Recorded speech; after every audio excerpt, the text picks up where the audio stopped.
मुझे इस फील्ड में आने की प्रेरणा मेरी खुद की परिस्थितियों से मिली है।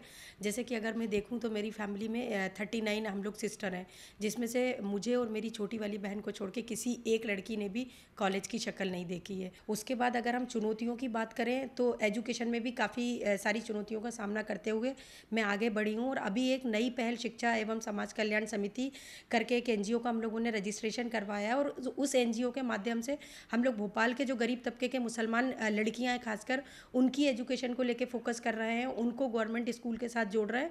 और जो बड़ी बड़ी बच्चियां जो स्कूल नहीं जा सकती उनको हम लोग वोकेशनल ट्रेनिंग के साथ भी जोड़ते हैं, जिसमें हम लोग ज्वेलरी मेकिंग का काम है, कंप्यूटर सिखाना लड़कियों को।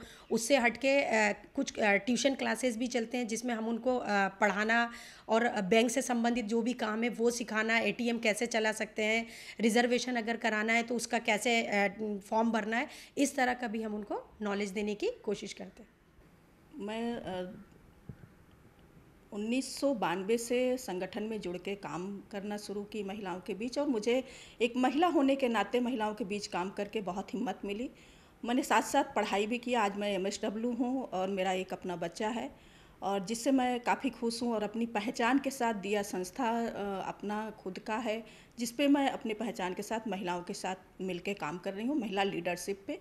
और आज मेरे साथ लगभग 200 महिलाएं जुड़ी हुई हैं, जो उनके लिए मैं तरह तरह के लीडरशिप के विकल्प खोजती रहती हूँ, उनके साथ शिक्षण प्रशिक्षण करती रहती हूँ। उनका सशक्तिकरण कैसे हो, महिला कैसे समाज की मुख्य धारा से जुड़ के और एक निर्णय की भूमिका में आगे आए, मेरा हमेशा ये सोचना रहता है।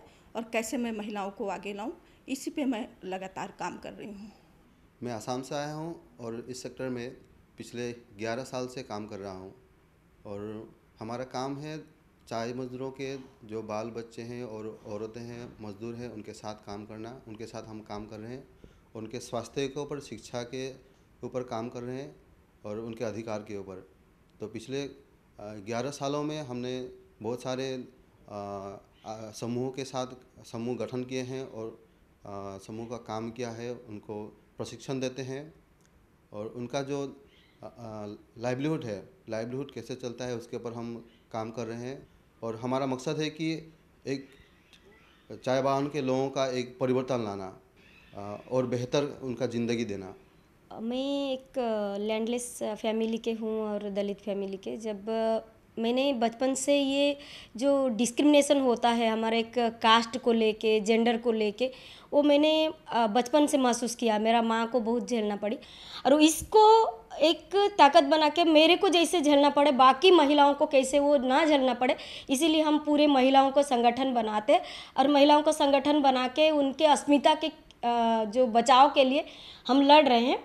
और मेरे जो संगठन है वो सिर्फ दलित और ट्राइबल के महिलाओं का ज़मीन को लेके, बाकी उनकी जो अस्मिता को लेके, ये राइट्स बेस पे सरकार को कैसे जवाबदेही बना सकते हैं उसके लिए हम काम कर सकते हैं। महिलाओं के ऊपर में जो अलग अलग शासन की जो योजना है वो बरोबर नहीं मिल रहे थे, या फिर महिलाओं के ऊपर अत्याचार हो रहे थे, इस मुद्दे में मुझे काम करना अच्छा लगा। और महिलाओं के साथ महिला संगठन के माध्यम से मैं उनके अधिकार प्राप्ति के लिए सरकार के साथ में धोरण वकीली के काम है, ग्राम सभा में महिलाओं का सहभाग बढ़ाना है, और फिर उनको भी शासन का जो योजना है वो मिलवाने के लिए मैं काम अच्छी तरह से कर रही हूँ। और दूसरी बात जो कि जात पंचायत में महिलाओं का सहभाग बढ़ाना, ये मेरा महत्वपूर्ण काम रहा, क्योंकि महिलाओं के ऊपर अत्याचार बहुत बढ़ रहे हैं और उसकी जवाबदारी हमारे आदिवासी समाज के जो जात पंचायत है, तो उनको हम कैसे कायदा को ये जोड़ सकते हैं, इसलिए मैं वहाँ पे ज़्यादा इंटरेस्ट लेकर के काम किया। और दूसरा जो है कि जो महिला विषय जो कायदा है, माहिती का अधिकार कायदा है, ग्राम सभा में महिलाओं का सहभाग है, रोजगार हमी योजना का कायदा है, उसको फॉर्म कैसे भरने का, वो सब मैं प्रशिक्षण के द्वारा महिलाओं को सक्षम की, यही मेरा अच्छा काम चल रहा है। मेरे पति की अचानक ही डेथ हो गई थी शादी के 2 साल बाद।